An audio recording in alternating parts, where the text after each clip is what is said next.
en esta parte de análisis prospectivo también se estudian unas tendencias mundiales que nos llegan, cada vez nos llega más rápido a nuestro territorio. ¿Por qué nos llega más rápido? Porque tenemos las tecnologías de información, las famosas TICs. Ahora, lo que ocurre en Estados Unidos, en Europa, en Asia, a las pocas semanas ya está de moda en nuestro país. Ya tenemos grupos coreanos, japoneses, europeos, ya, ¿no? Entonces, como ustedes vean, están los videojuegos. Por ejemplo, una de las tendencias. En otros países, para el aprendizaje, están usando los videojuegos, por ejemplo. ¿Es esto posible? Eso le llaman gaming, por ejemplo, en otros países, ¿no? Después también en otros países el papel central del docente le están dando mayor importancia en todo lo que es sistemas educativos, sistemas informáticos, ¿no? Lo mismo dificultades para gestionar la educación descentralizada, por ejemplo. En nuestro país, como ustedes saben, es grande, tiene tres regiones muy marcadas, costa, sierra y selva, tenemos problemas étnicos, de lenguajes, todos estos problemas existen, ¿no? Y cada vez está creciendo más el número de niños, ¿no?, en edad escolar. Entonces, a, nuestra, a nuestro modelo conceptual asociamos estas tendencias y ya nos permite hacer un estudio más, digamos, más orientado a lo que se nos viene a futuro, ¿no? Justamente basado en estas tendencias, ¿no? Y pueden haber muchas más, ¿no? Por eso esto ya se llama identificación y análisis de tendencias, se llama, ¿no? Muy bien. Y ahí vienen ya los estudios. Entonces, ya identifiqué las tendencias, pero esto lo tengo que convertir en variables, porque lo que no se mide no se puede mejorar. Entonces, si lo puedo medir, lo puedo mejorar. ¿Cómo lo mido? Con variables. Estas variables las busco en estadísticas existentes, ¿no? Si no existe, es costoso crear las variables, porque hay que ir al campo, hacer encuestas, hacer una serie de formatos, ¿no? Y que la gente recoja esa información. Es caro, pero si usted puede encontrar variables que ya existen, que lo da el ente rector estadístico, como por ejemplo el INEI o los mismos sectores, ¿no? Los ministerios también tienen estadística, Ministerio de Educación, de Salud, ¿no? De Transportes. Entonces, esto nos ayuda mucho para este tema de las variables, ¿no? Entonces, por cada subsistema, encontrar variables, proponer variables, ¿no? Entonces, la priorización de las variables equivale a las variables estratégicas, ¿no? Significa que si tenemos, por decir, para cada tema, no sé, unas 50 variables, tenemos que priorizarlas, porque la metodología no permite trabajar con muchas variables, ¿no? Vamos a ver. Luego ya viene el diagnóstico. El diagnóstico de las variables estratégicas significa ver cómo estamos ahorita midiendo esta variable, pero también tenemos que hacer un estudio histórico. ¿Por qué? Porque estadísticamente, mientras más datos históricos tengamos, vamos a hacer unas mejores proyecciones tendenciales. ¿Y para qué me sirve esta proyección tendencial? Justamente para los escenarios. Justamente todo este capítulo de prospectiva significa que vamos a jugar hacia el futuro sobre posibles cambios, ¿no? O sea, no toda la vida vamos a estar así horizontalmente, por decir, en un estado de lo que es educación, desnutrición, en general todo lo que es educación, salud, ¿no? Vivienda, ¿no? El tema de la seguridad ciudadana, sino que podemos mejorar. Entonces, ¿por qué no soñar? Podemos estar mejor. Eso es justamente lo que se llama el escenario óptimo, ¿no? El escenario positivo, optimista. Pero estas variables estadísticamente nos van a dar un escenario tendencial, se llama. O sea, matemáticamente, si no hacemos nada, van a seguir creciendo los indicadores de todo lo que hemos hablado, ¿no? Educativos, sociales, inseguridad ciudadana, etcétera. Pero ya por lo menos tenemos una idea de tendencialmente hacia dónde va, ¿no? Entonces, justamente el siguiente punto me ayuda a construir escenarios, ¿no? Con todas las variables que hemos priorizado, que en este caso son 5, puede ser 7, 10 también, vemos en una tabla vemos el valor actual. Nuestro escenario tendencial va al año meta. En este caso, se está proponiendo los gobiernos regionales que hagan sus planes al 2021, por ejemplo, pero también que hagan un estudio prospectivo al 2030, se está proponiendo en la directiva, ¿no?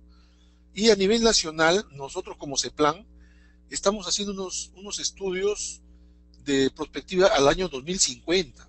Usted dirá, ¿por qué tanto, no? Qué loco, ¿quién se le ocurre querer saber qué va a pasar en el 2050? Yo le doy un dato. Cuando hay proyectos caros que tienen una vida útil de 20, 30, 40 años, la persona que va a invertir en ese proyecto quiere saber más o menos qué va a pasar en nuestro país para esos años. Entonces, hacer un estudio tendencial al año 2050 ya le da cierta seguridad al inversionista. Entonces, como ustedes saben, últimamente tienen mucho éxito las asociaciones público-privadas, donde se juntan, entonces encaran a los riesgos, ponen el capital y se hacen los grandes proyectos, ¿no? Como el que ustedes han visto que se ha aprobado hace poco, el tren, ¿no? El tren que va a ir de Atevitarte hasta el Callao, que va a costar más de 6.000 millones. Un gusto, un gusto, ¿eh? Estamos en contacto. Entonces, es el proyecto más grande de la historia del Perú. ¿Cómo se ha podido hacer? Justamente con estudios tendenciales, ¿no? Entonces, el escenario tendencial nos dice más o menos esas variables cuánto van a medir. El escenario óptimo me dice cuánto yo deseo que estas variables tenga y para qué, orientado a estar mejor, para una mejoría de la población, ¿no? Pero en esos casos nos damos cuenta de que a veces es imposible lograr todas las variables que sean exitosas. ¿Por qué? Porque hay unas que se contraponen con otras. Hay escollos, hay variables encontradas. Entonces ahí empezamos a jugar. Eso se llaman escenarios exploratorios. ¿Qué tal si a este le doy de más, a este de menos, un poquito más, un poquito menos? Y así voy jugando. Y para esto hay software, ¿no? En los cursos que nosotros damos, entregamos el software gratuitamente, ¿no? Que te permite medir, proyectarte, y al final llegamos a un escenario que se le llama el escenario apuesta. El escenario apuesta justamente ya es parte, ¿no?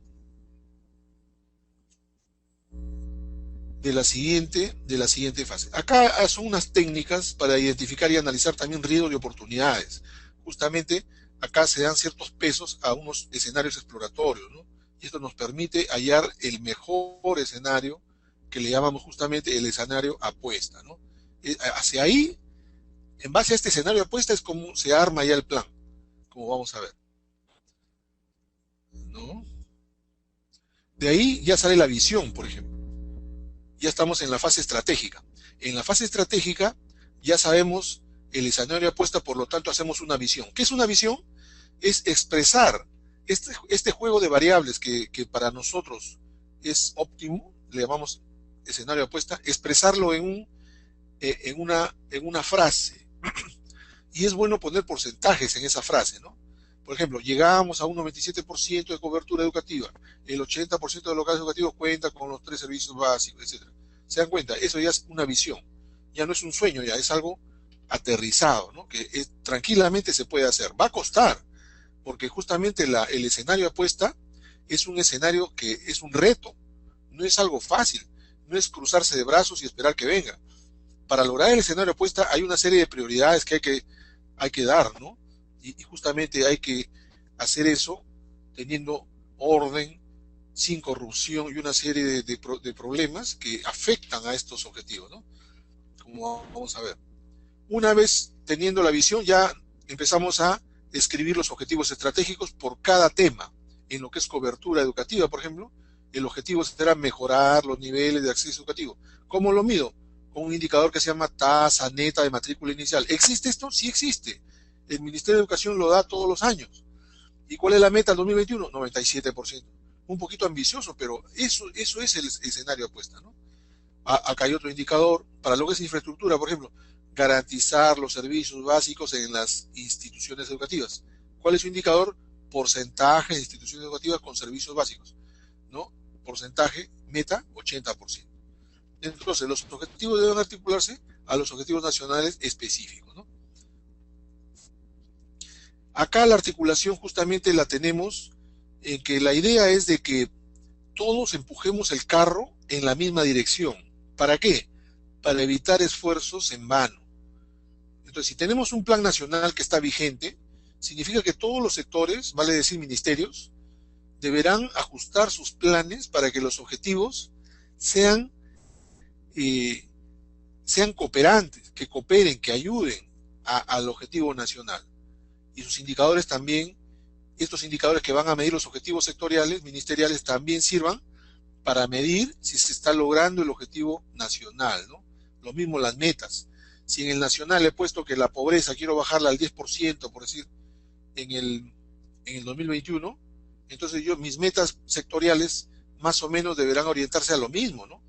No poner metas flojas, ¿no? Sino metas que ayuden a lograr esa meta nacional. Lo mismo a nivel territorial, ¿no? Si un departamento está con la pobreza, digamos, en un nivel preocupante, ¿no? Por decir al 35%, entonces deberá poner más empeño justamente en reducir esa pobreza. Y para eso no lo va a hacer solo el gobierno regional, ¿no? Para eso hay programas presupuestales, hay cooperación internacional, la orientación de la inversión de todo lo que es canon, sobre canon, ¿no? Entonces, la idea es estratégicamente orientar todas las intervenciones para lograr la meta nacional y la sectorial. A nivel de los gobiernos locales, ya se orientan más al objetivo regional con lo que se llama competencias compartidas, ¿no? Y el sectorial al regional se llaman también competencias compartidas. En cambio, del nacional al sectorial se llaman competencias exclusivas, así se llama, ¿no? Las acciones estratégicas justamente son aquellas actividades que son necesarias para poder alcanzar estos objetivos estratégicos.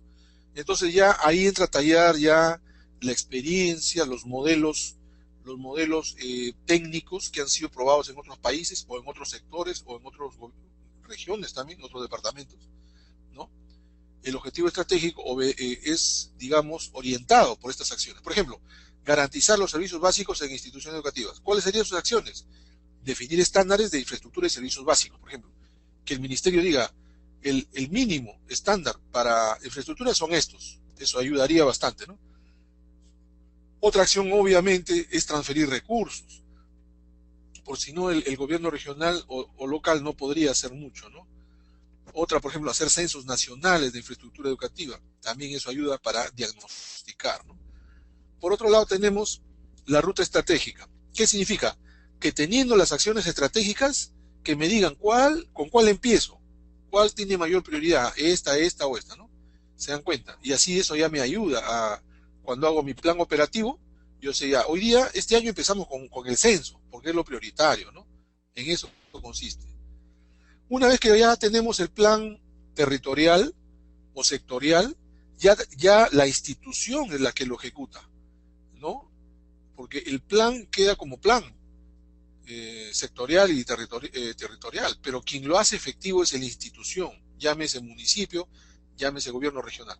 Entonces acá empieza con la misión, ¿no? Y la misión justamente confluye, es la razón de ser de la entidad, ¿no? Vamos avanzando un poco más rápido. Acá nuevamente vemos el tema de la articulación de objetivos con las instituciones, ¿ya? O sea, todo lo que hemos hablado en los planes nacional, sectorial, regional, local, al final tiene que cuajar, tiene que aterrizar ya en objetivos ya ejecutables. Si es un PEI, Plan Estratégico Institucional, se ejecutará en 3 años. Y si es POI anual, es lo que vamos a ir avanzando este año para lograr justamente el PEI de 3 años, ¿no? ¿Se dan cuenta?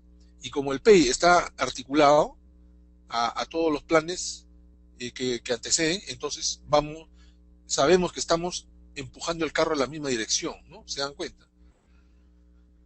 Luego tenemos los objetivos estratégicos institucionales con sus indicadores que también se articulan, ¿no? Se articulan a los sectoriales, ¿no? Por ejemplo, el Minedu, con su indicador, tiene más o menos que tener indicadores similares, ¿no? Y las metas lo mismo, las metas que sean cooperativas, ¿no? Entonces, las acciones estratégicas justamente también, similar al otro, sirven para orientar el logro del objetivo, ¿no? Por ejemplo, para implementar el saneamiento físico legal de la infraestructura educativa, ¿qué necesito? Acciones estratégicas institucionales, ¿no? Actualizar la base de datos, otro, estandarización de procesos, generar incentivos,